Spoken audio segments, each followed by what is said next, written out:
এই মে মাসের গরমে বিকেলবেলা তো আর বাইরে বেরোনো যায় না। তাই বিকেলটা একটু পড়ে আসছে, যখন সন্ধে হয়ে আসছে সেই সময়টা আমি বাইরে বেরোলাম গাছগুলো দেখতে কেমন লাগছে। এগুলো সমস্ত মানি প্ল্যান্ট প্রজাতির গাছ, পাতাটা কাটা কাটা। আর তার সঙ্গে রয়েছে একটা সাইকাস ছোট্ট, আর পেয়ারা দেখা যাচ্ছে, দুটো পেয়ারা ছোট ছোট আমি দেখতে পাচ্ছি। পেয়ারা গাছের পাশেই আছে একটা আতার গাছ। আতা আপনাদের দেখাচ্ছি আমি আতার গাছটা, তবে আতা এখন চোখে পড়ছে না, খুব ছোট ছোট আতা হয়ে আছে। চোখে পড়লে নিশ্চয়ই আপনাদের দেখাবো।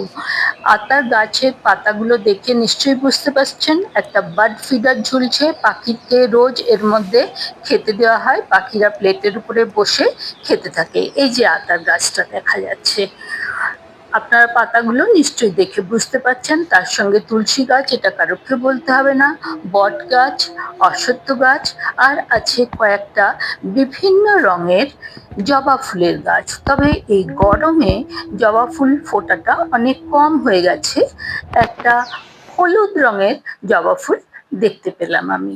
আবার এসে গেল আতার গাছটা, কিন্তু আতা আমি খুঁজে পাচ্ছি না। হ্যাঁ, একটা ছোট্ট আতা দেখা গেল।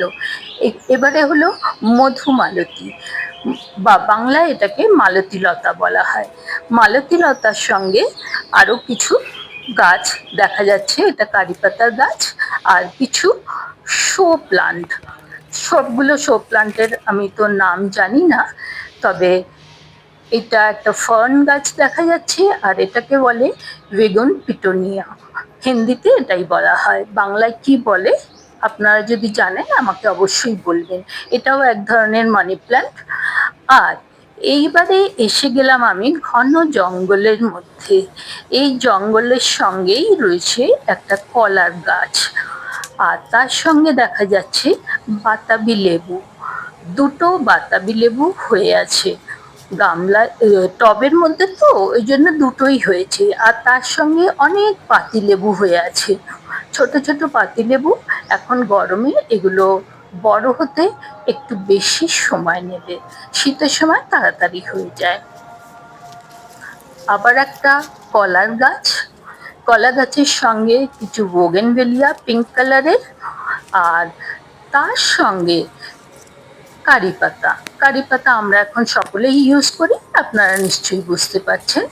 এবারে আমার মনে হয় আপনাদের মুখে একটু জল এসে যাচ্ছে আমার মতোই, কারণ কাঁচা আম গাছে ঝুলছে। এই আমটা এখনো পাকেনি, পাকতে একটু সময় লাগবে। আর পেকে গেলে খুব সুন্দর, উপরটা হলুদ রঙের হয়ে যায় আর ভিতরটা হয়ে যায় অরেঞ্জ কালারের, ভীষণ মিষ্টি আমগুলো হয়। আর এই কারি পাতার সঙ্গে সঙ্গে আমরা দেখতে পাচ্ছি এখন বেলপাতা। বেলপাতা আমরা সবাই চিনি, কারণ শিবজিকে আমরা সবাই এই বেলপাতা চড়াই।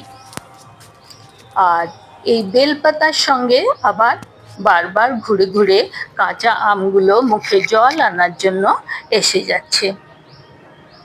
তার সঙ্গে শো প্লান্টও রয়েছে কিছু, তবে আম গাছটা বেশ বড় হয়ে গেছে, প্রচুর ডাল হয়ে গেছে, তাই ঘুরে ঘুরে বারবার আমগুলো চোখে পড়ছে। আশা করি আমার সঙ্গে আপনারাও এটা উপভোগ করতে পারছেন, এটার আনন্দ। নিজের হাতে গাছে জল দেওয়া এবং তাতে ফল ও ফুল হওয়া, এবং পড়ন্ত বেলায় সূর্যটাও একটুখানি উঁকি দিয়ে দিল, নিশ্চয়ই সেটা আপনারা খেয়াল করেছেন। আমি জানি না আমার আনন্দটা আমি কতটা আপনাদের সঙ্গে শেয়ার করতে পারছি, তবে আমি আপ্রাণ চেষ্টা করে যাচ্ছি। দুটো পদ্ম ফুলের কুঁড়ি, এখন গরমেতে পাতাগুলো ফুলের পাপড়িগুলো শুকিয়ে যাচ্ছে, আর ছোট ছোট প্রজাতির লাল রঙের প্রচুর জবা ফুল হয়ে আছে। এই সজনে ডাঁটা গুলো কিন্তু সত্যি ভীষণ টেস্টি, কারণ গাছের একদম টাটকা সজনে ডাঁটা খেতে খুব ভালো লাগে। বোগেনভেলিয়ার সঙ্গে মাধবীলতাও দেখা যাচ্ছে, আর মাধবীলতা হাওয়াতে কিরকম ভাবে দুলছে সেটা আপনারা দেখতে পাচ্ছেন। আর খুব সুন্দর গন্ধ হয় মাধবীলতার।